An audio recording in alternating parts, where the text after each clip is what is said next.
That was a different kind of preseason game than I've seen in a long But what about Willard time. stopping the summit to say breaking news and gave the starting five? I actually didn't think that was worthy of the I breaking loved news. it. But and look what ensued.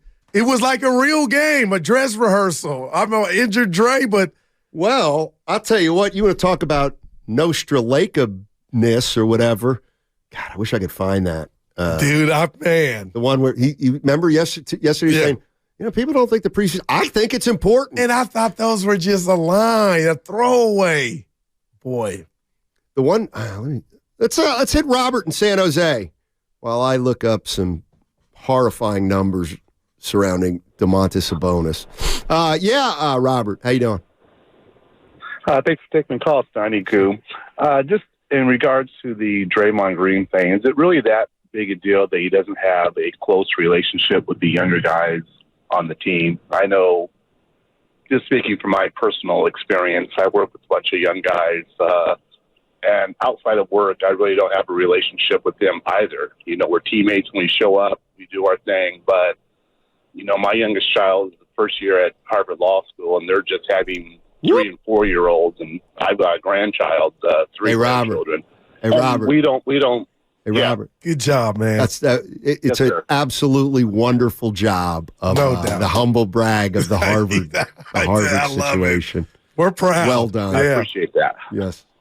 No, I think it's fair. Hey, look, real quick, Michael, before you finish, let me just ask you this.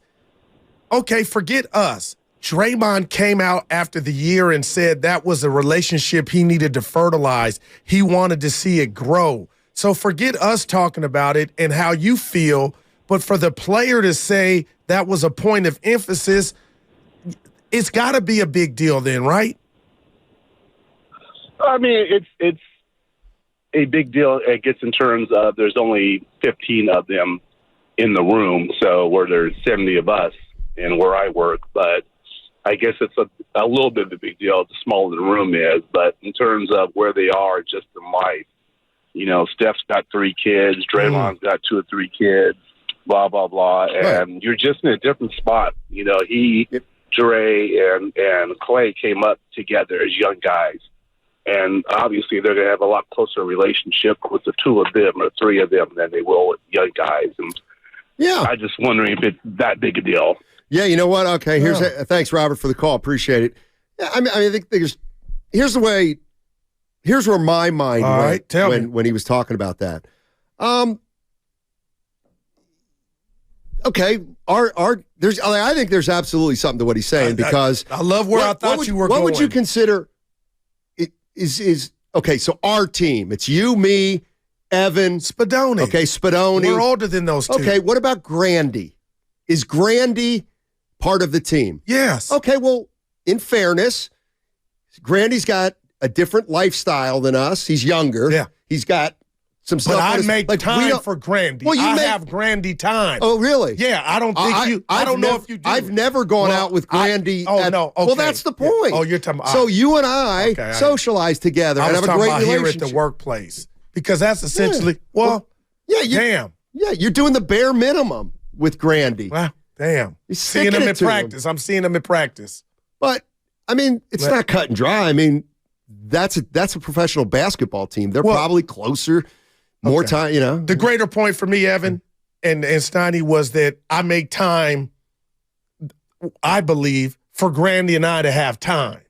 We don't have to go get a steak dinner or a beer. That's but fair. I make sure that, dude, we do our little, it might not be long. I don't know if Draymond was doing that with Kuminga. And when you're the leader that Draymond, it tells us he is, and I thought it just shocked me. And that's why people could be like, man, shut up in your cowboy jersey. But these are experiences I've had at the workplace.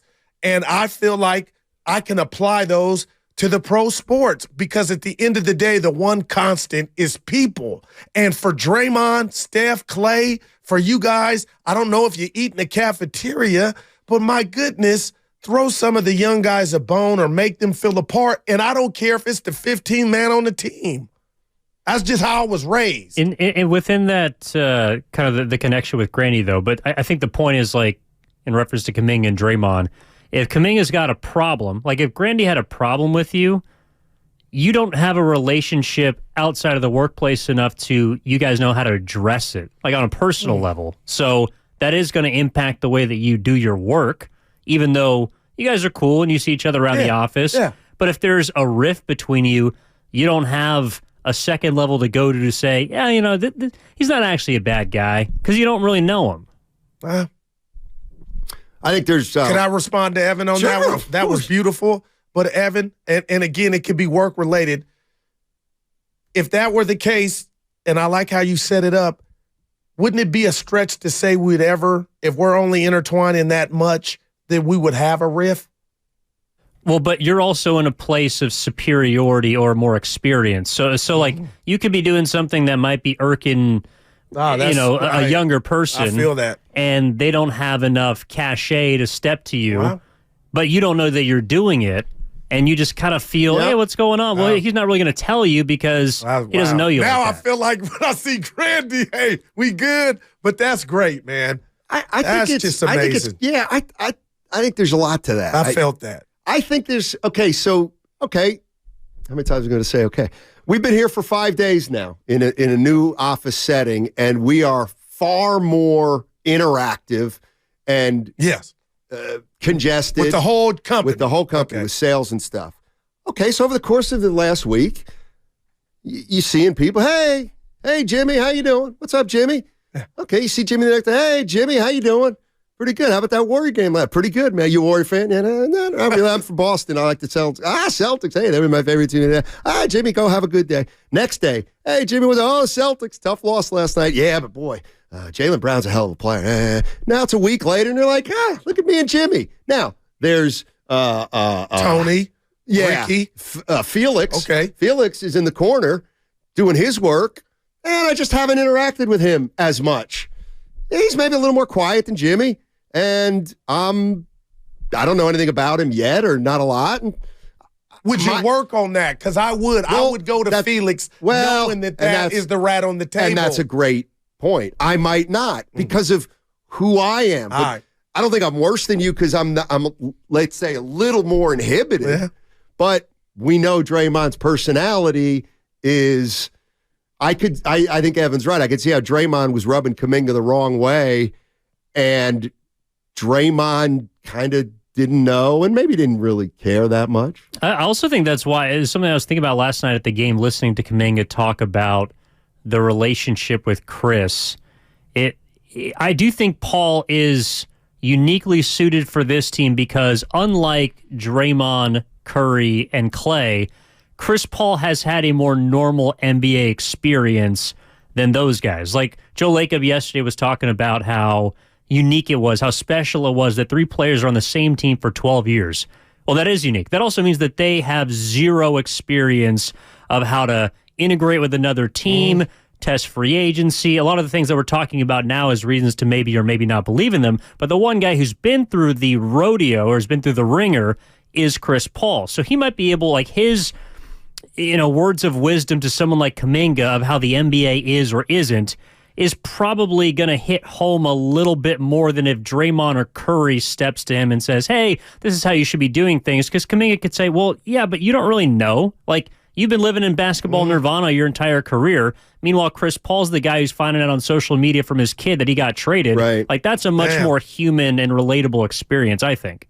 Yep. I'll check it. Red pen, check. I mean, I could also see it being one of those things where a long time ago, I had a group of friends, and one of the guys had a name, and Gibbs? No, oh, okay. he was no factor. Anyway, this is where I learned that names are hugely important. Whatever, the guy had a last name, and I wasn't pronouncing it the right way. On purpose? Yeah. Well, so you were poking at it. Yes and no. I wasn't sure, but I am. Whatever. You weren't trying to be a jerk. Well, I can't really remember. I'm sure. It'd be like if I said I didn't like when you said Steinmetz. Yeah. I'd be like, yeah, I just don't like when you say Stein. Okay. It's something that anyway, here's my point. I like the guy a lot. about a year or two later, I'm talking to another of our common friends, and I'm like, hey, what's Timmy up to? I like Timmy. He goes, what? I'm like, Timmy, how's Timmy? You know, and my buddy goes, dude, he can't stand you. Oh, my God. That's happened to me. I'm like, what? He goes, dude, he couldn't stand the way you kind of made fun of his name. And I'm like, oh, dude, are you serious? He goes, yeah. He's like, not a big fan of yours. I'm like, why didn't you just tell me? But my point is, it's like, it could have been that way with Draymond, where someone's like, dude, you're killing Kuminga. What do you mean? No, you know? Yeah, but he said it, though. He said it on the podcast, so that was brought to his attention, or he brought it to his own self's attention. And I'm going to say this, because I'm going off the farm, but it's in regard to Draymond. Hearing him with Bonta and Shasky, us having the round table with them in the lobby, shooting a you know what, that's a man's man. That's a dude that don't bite his tongue, and he's got a lot of power, right? Mm-hmm. Brownie Blends, good friend of the program, family with Draymond, they're brothers. This is where I'm going. And we've had conversations to where, I'm paraphrasing, you guys are too hard on Draymond. He ain't said it that way. All right. But when the smoke is settled, and I think about the last 3 to 4 years of me getting mad at Draymond for yelling at Kurt a call, timeout, or challenge something, or what have you, for them to reward Draymond, not suspend him for the pool punch, I'm just going here because I'm going to give Dre his flowers in a sense. Steiny, we've made more of Dre being a problem for the Warriors than the Warriors have. And my issue in life has always been, I'm not going to get mad at somebody in your life more than you're mad at them.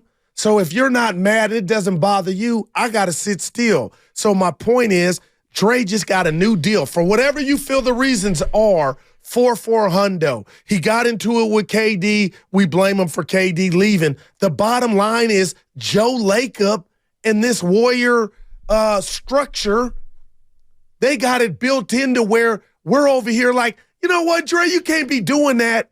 But to them, he's got the DMV. He's got the license to do it. Right, and that can break up an organization. See, here's the way I look at it. When you say they believed in him enough, or he's not a big enough problem that they didn't. Yeah. Okay. Here's the way I look at it. Like, if he's not a big enough issue for the Warriors, or who could. Listen, here's what I think. Over the last 10 years, Draymond Green and the organ, whatever it is, have had a relationship. Yeah. Okay? It's gotten to the point where there are a lot of people inside and outside the organization that feel like the organization has placated Draymond Green. There's a segment of people that say this guy is running roughshod over the organization. Gotcha. And you know what? They're either letting him or they enable him. So the fact that the way I look at it is, even the fact that that he's placated, like, that's the issue. The fact that Steiny, the Warriors felt good enough to reward Draymond with a $100 million contract. That's right. But we don't know that 15 guys in that locker room like it, and the entire organization likes it. Because the guy that signs the check, if he's okay with it, I'm like, not trying to dumb it down, Steiny. I'm like, well, that's all that matters. But it doesn't. It's about those 15 people, if there's 15 that you see every day that feel like you're getting over. Yeah, and look at it this way, too, is like, we don't know why Myers left. I mean, he was working his butt off and all that kind of stuff, but it could be as simple as, is there anybody out there that couldn't see a situation where Joe Lacob says, well, let's handle it this way, and Bob Myers says, I think we should handle it the other way, and then one of the sides is like, you know what, we got to do something different because I don't like the way we're going.